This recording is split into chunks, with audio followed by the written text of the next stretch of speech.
Hello, everyone. Today, we will introduce digital input module from ODOT. Its model number is DT122F. It is a 16-channel digital input module. It is an NPN type, where a low-level input is active. Our D series all feature a removable design.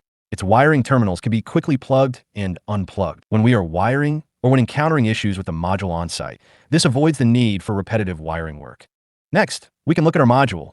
It has a row of status indicator lights on top. First is the power light. It displays whether the power supply status of our module is normal.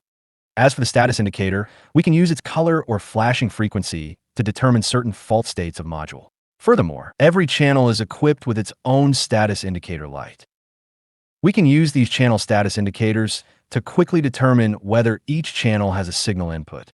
Furthermore, all our modules feature a redundant backplane bus design. This not only controls the refresh cycle at 0.6 milliseconds, but also effectively enhances on-site anti-interference capability. Additionally, every channel uses a spring-style terminal. Whether we are wiring or dismantling, it is very convenient and reduces the need for tools. Each terminal aperture supports a maximum cable size of 1.5 square millimeters. Installation and removal on the DIN rail are achieved through this latch, enabling fast and convenient installation and dismantling.